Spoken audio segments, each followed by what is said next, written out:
सभी को जय मसीह की। आज आज प्रभु ने मौका दिया एक बार और हम उसके वचन में सुन सके, देख सके, पढ़ सके और अपने आप को जांच सके। आज हम पढ़ेंगे न्यायियों की पत्री 9 अध्याय उसके 56 वचन को। इस प्रकार जो दुष्ट काम अबीमेलेक ने अपने 70 भाइयों को घात करके अपने पिता के साथ किया था, उसको परमेश्वर ने उसके सिर पर लौटा दिया। आइए हम प्रार्थना करें। मेरे पिता, धन्यवाद देती हूँ प्रभु कि आपने मौका दिया प्रभु कि हम एक बार फिर से प्रभु आपके कदमों के पास बैठकर प्रभु आपकी आत्मा से प्रभु आपके बेटे यीशु मसीह के नाम में प्रभु आपकी इच्छाओं को सुन सके, जान सके, समझ सके। प्रभु पिता, आप हमारी जरूरतों को प्रभु और आप हमारी कमजोरियों को बखूबी जानते हैं पिता। फिर भी प्रभु हम प्रार्थना करते हैं प्रभु कि हमारे बार बार बहक जाने वाले, भटक जाने वाले मन पे प्रभु आप अपना नियंत्रण लेना प्रभु। और जो कुछ आज आप वचन के जरिए हमें सिखाना समझाना चाहते हैं प्रभु, हम मांगते हैं पिता कि हम उसे सीखने पाए प्रभु, और आपकी मर्जी प्रभु इस सीखने के द्वारा हमारे जीवन में पूरी होने पाए प्रभु। आप हमसे बातचीत करना प्रभु और होने देना प्रभु। जब आप बोले तो मैं सुनूं प्रभु, और जब मैं सुनूं तो मैं आपकी मानूं प्रभु, और जब मैं आपकी मानूं प्रभु तो संसार मुझ में आपको देखने पाए। यीशु मसीह के नाम में मांगते हैं, आमीन। हम न्यायियों की पत्री का अध्ययन कर रहे हैं और हमने लास्ट सेशन में आपने देखा था कि परमेश्वर ने लोगों को छुड़ाया और छुड़ाने के बाद इजराइलियों को अद्भुत रीति से प्रभु कनान की ओर ले आया। और जब कनान में प्रभु ले आया तो प्रभु ने चाहा कि ये कनान में सबको नाश करे और वहां पर पूरा कब्जा कर ले, पर इन्होंने अपनी बुद्धि चलाई और कुछ लोगों को रख छोड़ा। अपनी बुद्धि चलाई। प्रभु ने जहां जाने के लिए कहा वहां चले तो गए, पर जैसा करने के लिए कहा वो करते समय इन्होंने थोड़ा अपने दिमाग की, थोड़ा अपने समझदारी की मिलावट कर दी। हमारी बुद्धि हमारे धर्म का निर्वाह नहीं कर सकती और इसीलिए बार बार ये प्रभु से फिर जाते, ये बार बार प्रभु से बहक जाते, क्योंकि जिन लोगों को इन्होंने रख छोड़ा था वो पाप, और हमने अच्छे से चर्चा की थी कि ये वो पाप है जो हम अपने जिंदगी में रख छोड़ते हैं, जिसे हम पूरी तरह नाश नहीं करते प्रभु में आने के बाद। ये वो कमजोरियां हैं और यही पाप मौका पाते ही फिर जड़ पकड़ लेता है, फन मार कर ये फिर हमारे जिंदगी में कब्जा करना शुरू करता है। जब जब ये टेढ़े होते, बिगड़ते, तब प्रभु आसपास के राजाओं को इन पे प्रबल कर देता। और एक खूबसूरत वचन हमने पिछले दिनों देखा था न्यायियों की पत्री के शुरुआती कुछ चैप्टर्स में कि जिन लोगों को इन्होंने जिंदा रख छोड़ा वही लोग इनके ऊपर कब्जा करने लग गए, इन्हें दबाने लग गए। और जब जब ये दबाते प्रभु न्यायियों को भेजता और न्यायी लोग इन्हें छुड़ाते। ओत्निएल, एहूद, दबोरा जैसे न्यायियों के बारे में हमने सुना और हमने देखा कि गिदोन को परमेश्वर ने अद्भुत रीति से चुना। और हम 6 चैप्टर में बहुत ब्यूटीफुली देखते हैं कि गिदोन को प्रभु ने चुना। गिदोन को इसलिए प्रभु ने इस्तेमाल किया, वो मनश्शे के ग्रुप का सबसे छोटा जन, अपने पिता के वंश का सबसे छोटा बेटा था, सबसे कंगाल एक गोत्र का वो पुरुष था। उसने अपने छोटेपन को प्रभु के सामने माना और प्रभु ने गिदोन को अद्भुत रीति से इस्तेमाल किया। लेकिन गिदोन अंत में चूक गया और गिदोन चूक कर बाकी चीजों में तो वो बहुत बेहतर रहा। उसने अपने पिता के घराने की लाटों को तोड़ डाला, अशेरा और बाल को काट फेंका, जो बेस्ट वो कर सकता था उसने किया। लेकिन उसने भी एक गलती करके छोड़ दी और वो गलती ये थी कि उसने मिद्यानियों को मारने के बाद बहुत सारा सोना चांदी निकाला और उस सोने चांदी से एक एपोद बनवाकर उस एपोद को उसने अपने घर पे रखा और वो ये एपोद उसके और उसके परिवार के लिए मूर्ति की नई गिरावट का कारण बना।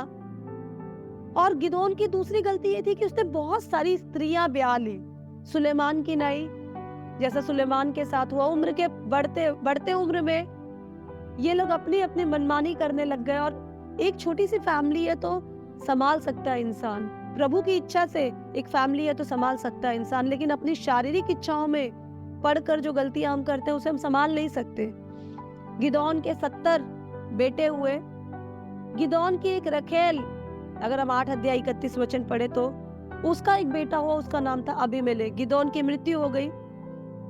अबीमेलेक जो कि एक रखेल की संतान था, अपने मामा के पास और नाना के पास शकेम में वो रहता था। अबीमेलेक ने सोचा कि मैं सारे लोगों पे राज करूंगा, मैं कब्जा करूंगा, मैं सारे लोगों पे हुकूमत करूंगा, क्योंकि मैं गिदोन का बेटा हूं।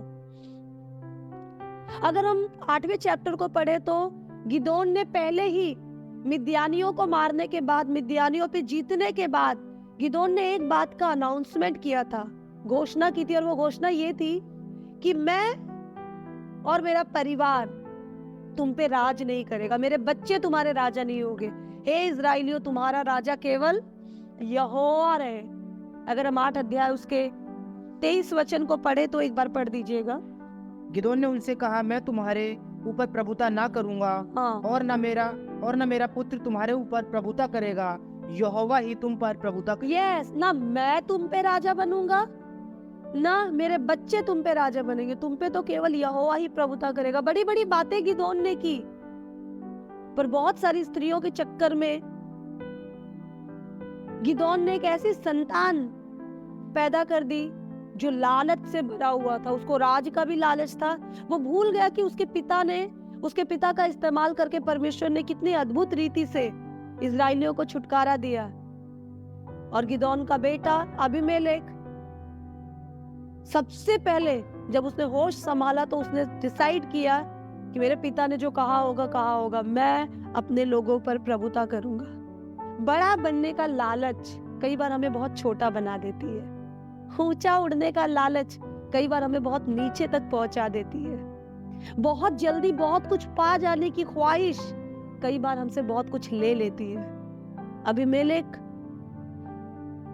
गिदोन का बेटा था। अगर वो अपने पिता की लीक पर चलता तो शायद वो और भी महिमा पाता, शायद और भी प्रशंसा पाता। लेकिन आगे बढ़ना, सब में शाइन करना, सब में चमकने की एक होड़ में वो ये भूल गया कि सही और गलत का फासला और फर्क क्या है। और अबीमेलेक ने अपने 70 भाइयों को पत्थर से मार डाला। 70 भाइयों को मार कर वो राजा बना और राज करने लग गया। लोग उसकी वाहवाही करने लग गए। मामा और नाना से उसने शुरुआत में ही कहा, शकेम में अपने मामा और नानाओं से, कि तुम क्या चाहते हो, 70 लोग राज करें तुम पे जो मेरे पिता की संतान है, या मैं करूं? लोगों ने सोचा ये हमारे बीच रहा है, बड़ा है, तो हम इसी को राज करने दे। हर कोई जो हमारे साथ रहा है वो योग्य है, ये जरूरी नहीं। हर कोई जिसे हम बहुत प्यार करते हैं वो योग्य हो, ये जरूरी नहीं। लेकिन कई बार हम पक्षपात और फेवरेटिज्म में बहुत सारी गलतियां कर बैठते हैं। इन लोगों ने नहीं सोचा होगा कि ये अबीमेलेक का साथ देकर इतनी बड़ी गलती कर रहे हैं। जो दिख रहा है वो जो नहीं दिख रहा है उसके लिए बहुत भारी पड़ सकता है। इन लोगों ने अबीमेलेक के हाँ में हाँ मिलाई। अबीमेलेक ने अपने भाइयों को मारा और मारने के बाद अबीमेलेक उन पे राज करने लग गया। लेकिन सबसे छोटा बेटा, ये मार काट के दौरान सबसे छोटा बेटा वहां से निकल भागा, योतान। और उसके बाद अबीमेलेक ने अपना हाहाकार चलाना शुरू किया। जिसको चाहिए मार रहा है, जिसको चाहिए चीर रहा है, जैसे चाहिए वो अपने राज्य को चला रहा है। अबीमेलेक को बहुत टाइम तक लगा कि कोई फर्क नहीं पड़ता, मैं हूं, मेरे अलावा कोई नहीं है। अक्सर जब आप अपने विश्वासी जीवन में आगे बढ़ेंगे तो एक सवाल जो आमतौर पे विश्वासी लोग पूछते हैं हमसे, मेरे सामने ये सवाल कई बार आता है, और वो सवाल ये है कि दीदी बुरे लोगों का बुरा क्यों नहीं होता? दीदी देखो वो लोग कितने बुरे हैं, कितना गलत काम कर रहे हैं, फिर भी देखो कैसे बढ़ते जा रहे हैं। दीदी देखो वो लोग कितने गलत तरीके से पैसा कमा रहे हैं, पर देखो वो लोग कितने खुश हैं। दीदी देखो ना वो धोखा देकर भी कितने खुश हैं। दीदी देखो ना वो बुरा करके भी कितने खुश हैं। वो रिश्वत का लेन देन करके भी कितने सेटल्ड है। दीदी देखो ना उनके माता पिता कितना गलत थे, फिर भी उनका बेटा अधिकारी बन गया। दीदी उनको देखो तो सही, वो कितने मजे में है। बाइबल भजन संहिता 37 में बताती है कि जब दुष्ट बढ़े तो तू दुष्टों को देखकर कुड़कुड़ाना मत, क्योंकि तू पलट कर देखेगा वो बढ़ेंगे तो सही पर अचानक नाश हो जाएंगे। बाइबल बताती है धर्मी कितने भी बार गिरे वो उठ खड़े होंगे, लेकिन अधर्मी एक ही बार गिरेंगे और वो नाश हो जाएंगे। अबीमेलेक ने सोचा कि मैं जीत रहा हूँ, सब मेरी वाहवाही कर रहे हैं, सब बोल रहे वाह भाई वाह, अबीमेलेक वाह वाह, वेरी गुड वेरी गुड, तो मैं सही ही होऊंगा। और लोगों की वाहवाही में उसने खुद को जांचना छोड़ दिया, अपने पिता की रीतियों को वो भूल गया। वो सारे काम करने लगा जो उसे करना शोभा नहीं देता था। कई साल तक अबीमेलेक ऐसे ही राज करता रहा, ऐसे ही अत्याचार करता रहा। और एक दिन अबीमेलेक को भी नहीं पता चला, उसे लगा कौन है जो मुझे हराएगा, कौन है जो मेरे आगे खड़ा होगा। अब तो मैं ही हूँ भाई, सब कुछ सर्वे सर्वा हम ही है, कोई मेरे आगे पीछे टिक नहीं सकता। लेकिन आप जानते हैं, एक बहादुर अबीमेलेक, एक शक्तिशाली अबीमेलेक, अपने 70 भाइयों को मार डालने वाला अबीमेलेक, इजराइल पे और सब लोगों पे उस समय राज करने वाला अबीमेलेक, अपनी दहशत फैला देने वाला अबीमेलेक अपने ही जाल में घिर गया। और घिरने के बाद दूसरों को मारने की साजिश करने के चक्कर में, पूरी स्टोरी में नहीं बताऊंगी, आप न्यायों की पत्री 9 अध्याय को अच्छे से पढ़ ले, आप उसमें देख पाएंगे। इतना खूंखार अबीमेलेक जब लोगों को जिंदा जला देने की साजिश कर रहा था किले के अंदर, एक स्त्री ने एक चक्की के पाट को भेजा। वो चक्की का पाट फेंकते ही अबीमेलेक के ऊपर गिरा और अबीमेलेक उसके नीचे दब गया। चोट आई उसे और उसने अपने एक सैनिक से कहा कि तू मुझे मार, ऐसा ना हो इतिहास में ये लिख दिया जाए कि एक औरत ने अबीमेलेक को मारा। और उस सिपाही ने, उस जन ने अपनी तलवार को अबीमेलेक के शरीर में डालकर अबीमेलेक का वही खात्मा कर दिया। सूरवीर, सूरमा, द ग्रेट वॉरियर, एक बहुत बड़े न्यायी, गिदोन की संतान, 70 भाइयों के बीच, इतने सारे इजराइलियों के बीच इतना नाम कमाया हुआ, दहशत फैलाया हुआ अबीमेलेक अपने भाइयों को जिसने पत्थर से मारा, चक्की के पाट से मर गया। बाइबल बताती है, यदि हम गलातियों की पत्री 6 अध्याय उसके 7 वचन को पढ़े तो प्लीज पढ़ दीजिए। धोखा न खाओ, परमेश्वर ठट्ठों में नहीं उड़ाया जाता, क्योंकि मनुष्य जो कुछ बोता है वही काटेगा। मनुष्य जो कुछ बोता है वही काटेगा। मनुष्य जो कुछ बोता है वही काटेगा।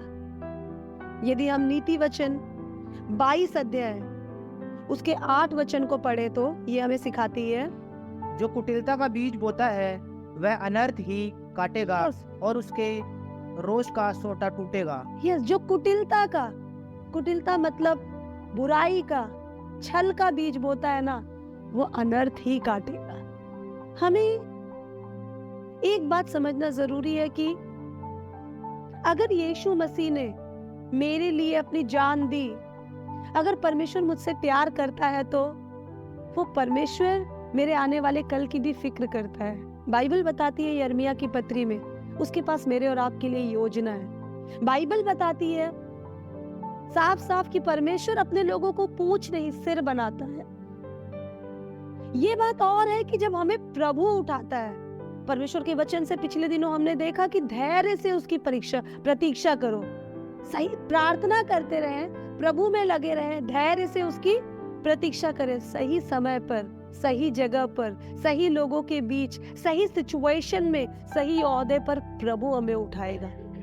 प्रभु हमें उठाए।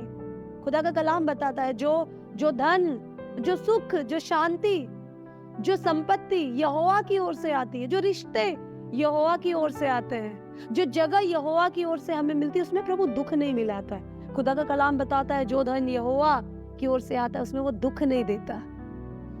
बहुत कुछ हम यहोवा की ओर से नहीं, अपनी इच्छाओं से, अपने लालच से, अपने बहुत सारी अभिलाषाओं के कारण अपने पास इकट्ठा कर लेते हैं। अबीमेलेक अगर प्रभु के सामने अपने आप को रखता, अपने पिता गिडियन के अनुसार, गिदोन को प्रभु ने खड़ा किया। गिदोन सबसे पहले अपने परिवार में गवाह बना, उसके बाद पूरे इजराइल में गवाह बना। 1.5 लाख के आसपास, 1,35,000 के आसपास खतरनाक मिद्यानियों से प्रभु ने छुटकारा दिलाया। सिर्फ 300 साधारण इजराइल लड़कों के द्वारा, चपड़ चपड़ करके, किसी लायक नहीं, कोई तौर तरीका नहीं, कोई तहजीब नहीं, ऐसे केवल 300 लोगों से 1.5 लाख के आसपास की सेना को प्रभु ने यूं ही हरा दिया। गिदोन ने अपने पिता के ओहदे को तो देखा कि मेरा पिता एक सूरवीर सूरमा था, लेकिन उस पिता को सूरमा बनाने वाले परमेश्वर की ओर नहीं देखा। हम लोग अपनी लाइफ में कुछ अच्छा पाने की लालच में, कुछ बेहतर कर जाने के पागलपन में, जुनून में, लोगों के बीच चमकने के कंपटीशन में कई बार अच्छे और बुरे का फर्क भूल जाते हैं। अच्छी लाइफस्टाइल किसको नहीं चाहिए? हम सबको चाहिए। क्या परमेश्वर दे नहीं सकता? अच्छा जीवन साथी किसको नहीं चाहिए? हम सबको चाहिए। क्या परमेश्वर दे नहीं सकता? अच्छा खाना पीना, अच्छा नाम किसको चाहिए? सबको चाहिए। क्या परमेश्वर दे नहीं सकता? बाइबल बताती है बड़े धन से अच्छा नाम अधिक चाहने योग्य है, पर अच्छा नाम केवल उन लोगों को मिलेगा जो अच्छे नाम के साथ जुड़े रहते हैं, और अच्छा नाम तो केवल यीशु का नाम है। हम यीशु जैसा नहीं बनना चाहते। आप जानते हैं यीशु शून्य हो गया। शून्य हो गया इसलिए वो सर्वे सर्वा सर्वोच्च हो गया, पिता के दाहिनी ओर जाकर बैठ गया। हम छल के काम करते हैं, हम टेढ़े मेढ़े काम करते हैं, हम चाल चलते हैं फैमिलीज में, चाल चलते हैं अपने भाई बहनों के साथ, हम चाल चलते हैं कलीसिया में, लोगों की इमेज खराब करने में लगे रहते हैं। अपने आप को बढ़ाना कोई गलत नहीं है, बहुत अच्छी बात है। लोगों को गिरा कर बढ़ाना बहुत गलत बात है। मैंने अपनी लाइफ में एक चीज सीखी बहुत शुरुआत के दौर पर। मुझे याद है स्कूल के दिनों में, मैं आपसे जरूर शेयर करूंगी, इट्स अ ब्यूटीफुल एक्सपीरियंस। मेरी एक आदत हुआ करती थी कि अगर हम लोग इंक पेन से, स्याही पेन से अपने नोट्स बनाया करते थे, अगर पेन लीक हो गई और एक पेज खराब हो गया तो मैं पूरी किताब नहीं बनाती थी। मुझे सब कुछ बहुत सही चाहिए होता था अपनी किताब में।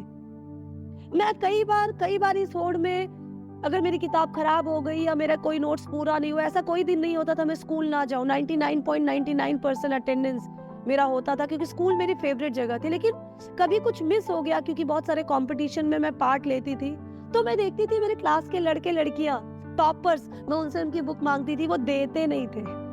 वो कभी अपनी बुक नहीं देते थे। उनको डर लगता था, हमने अपने नोट्स दे दिए, हमारे नोट्स पढ़ के इसके रैंक आ गए तो पता नहीं वो क्या डरते थे। मैं तो इतनी अच्छी स्टूडेंट भी नहीं थी, डफर थी एकदम, पर वो अपने नोट्स शेयर नहीं करते थे। पर ग्रेजुअली जब मैं बड़ी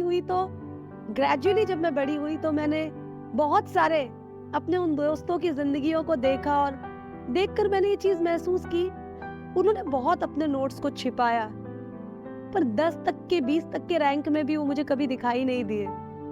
मैंने प्रभु के हाथ को अपने ऊपर देखा, बहुत कमजोर थी, लेकिन उन लोगों के बीच प्रभु ने उनसे बेहतर रैंक, उनसे बेहतर ओहदा, एकदम कमजोर विद्यार्थी थी। I was never a brilliant student, पर प्रभु ने मुझे वो दिन देखने का मौका दिया।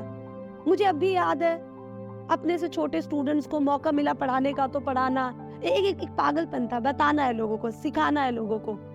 और मैं आज महसूस करती हूँ बेसिकली जब हम दूसरों को बढ़ाते हैं तो हम बढ़ते हैं, लेकिन जब हम दूसरों के साथ छल करते हैं तो हमें अपने छल का बदला मिलता ही मिलता है।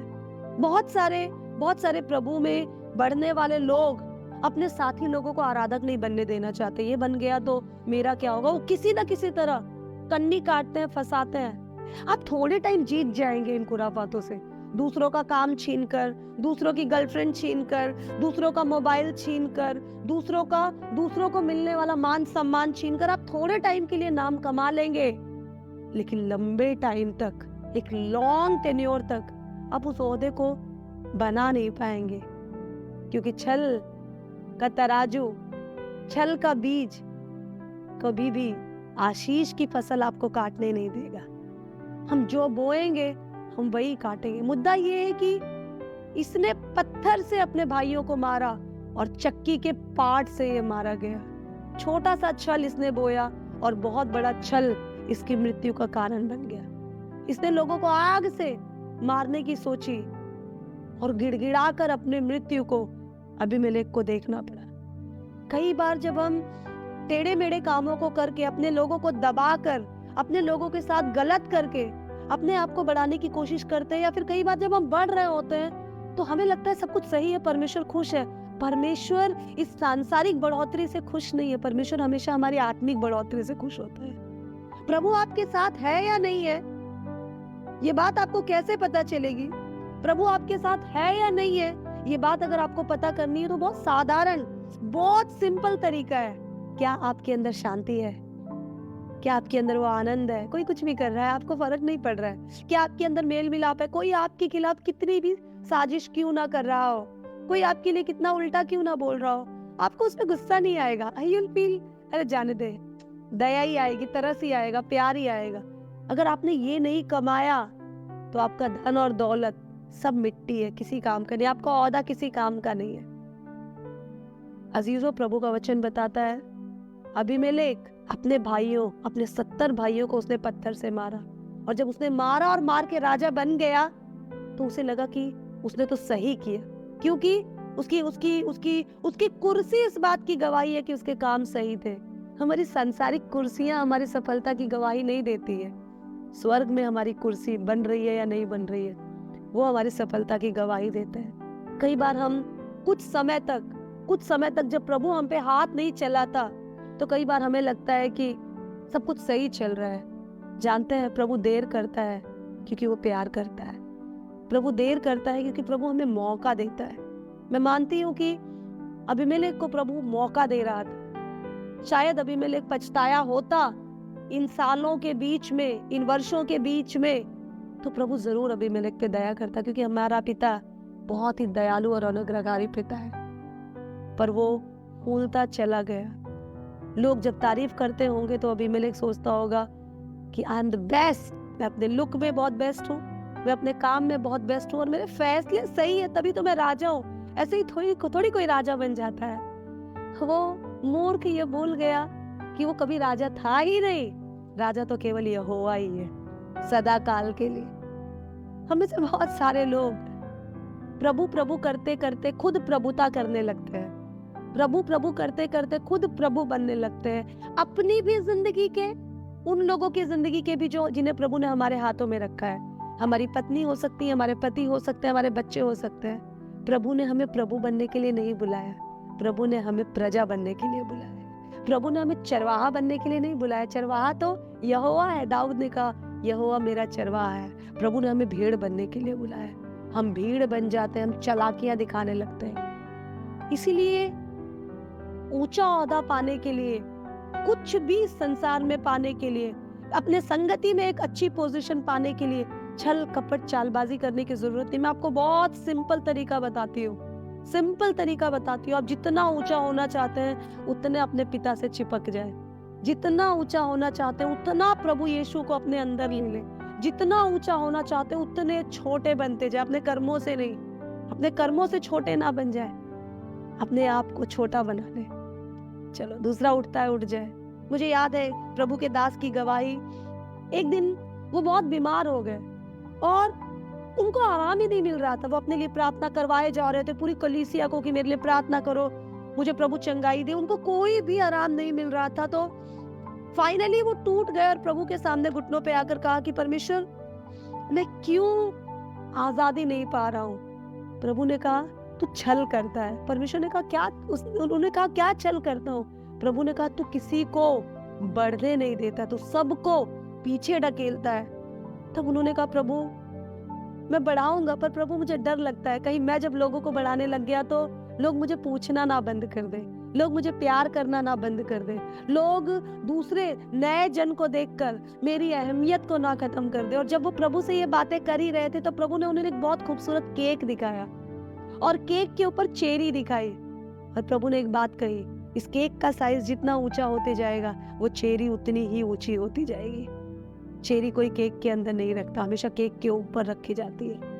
मैं और आप छल ना करें, मैं और आप प्रभु के साथ बस चिपके रहे। प्रभु हमेशा ऊपर है, प्रभु हमेशा महिमा पाएगा। जितना लोग प्रभु की चर्चा करेंगे उतना लोग आपकी और मेरी भी चर्चा करेंगे। इसीलिए आज लोग अब्राहम की चर्चा करते हैं, इसीलिए आज लोग पतरस की चर्चा करते हैं, इसीलिए आज लोग पौलुस की चर्चा करते हैं। कोई शाऊल को नहीं याद करता, दमिश्क के रास्ते में जाने वाले शाऊल को कोई याद नहीं करता, लेकिन दमिश्क के रास्ते के बाद दर दर भटकने वाले पर यीशु के नाम का प्रचार करने वाले पौलुस को हम सब याद करते हैं, क्योंकि वो छोटा हो गया। बड़ा बनने की चाहत बुरी चाहत नहीं है, पर प्रभु बन के प्रभु से हट कर बड़ा बनने की चाहत एक बुरी चाहत है।